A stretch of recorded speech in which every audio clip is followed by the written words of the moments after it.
8:49. Vamos a ir a otro tema para hablar del ámbito político, porque algunos parlamentarios ayer tomaron distancia de lo que planteó el ministro secretario general de la presidencia, Giorgio Jackson. El fin de semana el ministro señaló que muchas reformas del gobierno no se podrían llevar a cabo si es que llega a ganar el rechazo en el plebiscito, fundamentalmente por lo que significa como camisa de fuerza la actual constitución, según planteaba el ministro. Vamos a conversar de este tema, de otros asuntos. Estamos en contacto con el senador del Partido Socialista, Gastón Saavedra. ¿Cómo está, senador? Buenos días. Buen día, Sebastián. Un gusto poder conversar con usted y CNN. Igualmente, gracias por su tiempo. Senador, ¿qué le pareció la definición del ministro Jackson sobre este tema, el dejar amarrado el desarrollo del programa de gobierno al resultado del plebiscito? A mí me parece que el ministro se equivoca en amarrar exclusivamente el andar del gobierno, su programa de transformaciones, respecto de una campaña que tiene que ver con el éxito de un plebiscito, porque en el fondo lo que él está haciendo es también poniendo en ese lugar al gobierno, es decir, lo está plebiscitando el 4 de septiembre. Entonces me parece riesgoso eso, y por otra parte, porque tenemos que imaginarnos el Chile que surge el 5 de septiembre, y ese Chile tiene que ser unitario y además gobernable. Entonces, así como están las cosas, pareciera ser que va a ser una victoria de uno u otro. Yo quiero que gane el apruebo, pero va a ser por poco. Entonces va a quedar un país muy fraccionado, y un gobierno que se abraza a eso creo que no es lo más correcto. Y además porque dilapida todo un tiempo en donde además está el compromiso del presidente en su última cuenta pública, que a más tardar agosto llegarían las reformas estructurales que todos estamos esperando, la reforma tributaria, para tener recursos frescos, y la reforma de pensiones. Pero ese punto es interesante, porque una cosa es el mensaje político que se da, como usted describía bien, otro tema tiene que ver con con el análisis y el diagnóstico que hace el ministro de que efectivamente algunas reformas, como la de salud, por ejemplo, no se podrían desarrollar con la actual Constitución. ¿Es efectivo? ¿Usted lo ve de esa forma también? Mire, yo creo que no. Entonces, si para eso él requiere compromiso, esto pasa por establecer un nuevo pacto social, y ese pacto social se tiene que ir haciendo permanentemente. Si mire, va a haber que hacer un acuerdo gigantesco para poder aprobar todo lo que son las leyes que después le van a dar viabilidad a la futura Constitución, y eso requiere de un pacto social para que haya un gran acuerdo para sacar adelante esas tareas. El ministro no puede olvidar eso, porque con este Parlamento o con otro va a requerir de un gran acuerdo social, reitero, para generar las leyes que le den viabilidad a esa nueva Constitución. Senador, ¿por qué cree usted que el ministro entonces hace este diagnóstico? Desde el punto de vista político, y pensando además que es el ministro quien tiene que generar ese piso político para el pacto que usted menciona. Mira, yo creo que ese es el error de él, porque él tiene que verse con todo lo que es el Parlamento hoy día, además. Claro. Entonces, se equivoca porque pone como un frontón ahí de inmediato, bloquea las relaciones, entendiendo que en el Congreso y en el país también hay dos opciones. Es binario, apruebo o rechazo. Entonces, cuando usted necesita construir este camino de acuerdo, de inmediato lo bloquea, y creo que es un error del ministro lo que ha pronunciado ayer. Además, cuando está a las puertas de ingresar un par de reformas que son importantísimas y que tienen que hacerse ahora. No debemos hacer esperar más a los chilenos respecto de el monto, el valor y de las pensiones. Creo que ahí es un error del ministro grave, que ponen en tela de juicio entonces la vigencia del gobierno, incluso hacia adelante, porque imagínense que gana el rechazo. Si gana el rechazo, entonces ¿qué queda para el gobierno? Ha sido derrotado el gobierno, y en este caso perfectamente alguien podría decir, bueno, hasta aquí llegó. Entonces por eso es que es peligroso lo que ha hecho el gobierno. ¿Fue un error? Un error grave. ¿Y afecta las relaciones con el socialismo democrático, con las coaliciones de gobierno también, senador? Yo creo que la afecta con de todo. Lo que pasa es que de repente los grados de lealtad a veces impiden que haya la capacidad de decir las cosas. La lealtad comprende también el tener la capacidad de decir, aquí nos equivocamos y hay que corregir. No podemos estar siendo pusilánimes en la crítica porque somos de gobierno o estamos ahí con algún carguito. Se trata de contribuir a que el gobierno haga bien las cosas por el bienestar de Chile. Ajá. Senador, ahora desde el punto de vista de la señal política, como mencionaba usted al comienzo, ¿cree que el gobierno hace bien al vincular su éxito y el desarrollo de su programa con el resultado del plebiscito? ¿Y cómo afecta además eso a la opción del apruebo también, pensando en los efectos que tiene quiénes se van a tomar la vocería o quiénes se van a vincular con esa opción dentro del plebiscito? Lo que pasa es que yo creo que el ministro Jackson subrepticiamente también está colocando un escenario negativo. En caso de que no hubiera apruebo, bueno, este gobierno está destinado al fracaso. Entonces, es también un tanto terrorífico lo que él está planteando. Y evidentemente pensan demasiado las cosas y obliga, por lo tanto, a una campaña dificultosa para el apruebo. Y obviamente distancia a algunos que aún tienen tibieza respecto de apoyar el apruebo o que ven dificultoso producto de lo que está aprobando la constituyente. Entonces, necesitamos acumular la mayor cantidad de fuerza para que el apruebo salga victorioso. Y eso no se hace como lo hizo el ministro Jackson, se hace justamente abriendo las puertas primero para la participación de todos, segundo, avanzando ahora ya para que la ciudadanía entienda que el gobierno se la está jugando por los cambios estructurales que se comprometieron en la campaña y no dejarlo supeditado a el éxito o el fracaso del 4 de septiembre. Sí, en el sentido de que es deber del gobierno que se cumplan esos compromisos, así lo plantea.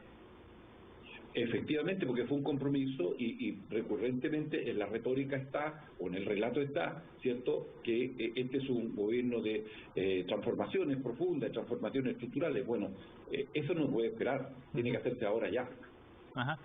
Senador, de todas maneras el presidente Boric también respaldó las declaraciones del ministro Jackson, ¿no? No fue solamente el ministro quien planteó su visión, pareciera ser la del mismo gobierno. Ayer se le preguntaba sobre este tema y decía que era algo a todas luces evidente que si ganaba el rechazo no se podían cumplir con algunas de las reformas.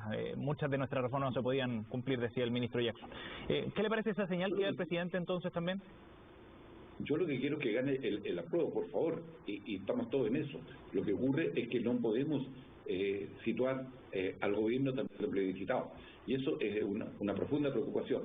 Y evidentemente el presidente hace bien porque no le quita el piso político a su ministro más próximo, más cercano. Claro. Entonces tiene que hacerlo, está obligado a hacerlo. Imagínense si hubiera dicho que lo contrario. Hoy día ya Jackson no estaría siendo ministro. Senador, queríamos hablar de otro tema que también toca al Congreso actual y tiene que ver con lo que está negociándose en la Convención Constitucional. La información más reciente y lo más novedoso en este sentido es que convencionales del Frente Amplio, del Partido Comunista y también los convencionales del Partido Socialista firmaron una serie de indicaciones de las normas transitorias que establecen varios cambios, pero el más importante, y en este nos queríamos enfocar, es que pone fin al Senado a partir del año 2026. ¿Qué le parece a usted que se insista con ese punto, senador? Mira, mis palabras no obedecen a si estoy un año más, 2 años más, 2 meses más.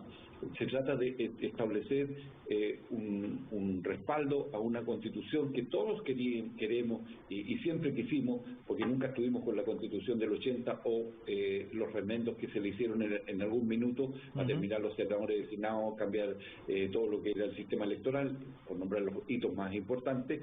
Entonces, en mí no está el querer o no querer una nueva constitución. Yo quiero una nueva constitución, quiero que esta establezca la democracia como principal enfoque de esto y dentro de eso, evidentemente, un Estado social y democrático de derecho. No tengo dudas de aquello. Ahora, eso hay que hacerlo funcionar y usted tiene que tener un sistema político que permita que esto funcione, que haya equilibrio de poder y que haya, por lo tanto, la representación que corresponde tanto para las regiones como para Santiago, por lo tanto, territorialmente también. Ahora, si se termina el Senado en 4 años más, bueno, está bien, es lo que se ha aprobado por la mayoría en la constituyente, pero además establece esto de los 4/7 y por lo tanto claro, debiera permitir que se ajusten, porque yo le decía adelante a usted, la cantidad de proyectos de ley que se van a tener que hacer deben ser del orden de 58, esto usted lo tiene que sacar ¿en cuánto tiempo? Entonces eso también se tiene que medir a la hora de aprobar cosas en la constituyente, en los transitorios, para permitir que por ejemplo, hay que crear la institucionalidad electoral, hay que crear la nueva Cámara, hay que crear la nueva Cámara de las regiones, hay que crear todo lo que es el traspaso de competencia a las regiones, la descentralización fiscal, las nuevas municipalidades. O sea, son un cúmulo de leyes que usted tiene que tener el suficiente tiempo y los suficientes acuerdos para que tenga viabilidad, por lo tanto, esa nueva constituyente. O esa nueva constitución, perdón. ¿Y cómo vincula usted entonces estas dos indicaciones, el quórum con el fin del Senado? Mira, el Senado va a terminar en 2026, pero el quórum de 4/7 es más viable que el de los 2/3. El de los 2/3 hacía una constitución pétrea que usted no iba a poder hacer ningún cambio en este trayecto transitorio para poder viabilizar entonces la constitución y tener la institucionalidad que le permita, por ejemplo, llamar a elecciones en 4 años más. Si no tiene una nueva institucionalidad, usted no puede llamar a elecciones. Sí. Entonces, ¿usted desdramatiza de alguna manera el término de Senado del 2026? Yo no tengo dramas para eso, ese no es mi drama. Le reitero, mi punto es que esta nueva constitución permita la democracia, permita un Estado social democrático de derecho, permita el equilibrio de poder y permita, por lo tanto, ajustar un nuevo tramado legal para que esta constitución pueda echarse a andar. Que no nos pase, por ejemplo, lo que ocurrió con la Constitución de 1925, que un par de instituciones nunca entraron en vigencia porque nunca hubo capacidad de acuerdo. Sí. Senador, ahora, ¿qué le parece el argumento que han planteado algunos senadores respecto a que terminar el Congreso 2026 podría ser de alguna manera torcer la voluntad soberana, porque han sido electos ustedes, senadores, para un mandato de 8 años? Mira, en eso tenemos absolutamente la razón. Es evidente, nosotros fuimos elegidos en estas reglas de juego y por 8 años. Y esa es voluntad popular, es voto ciudadano.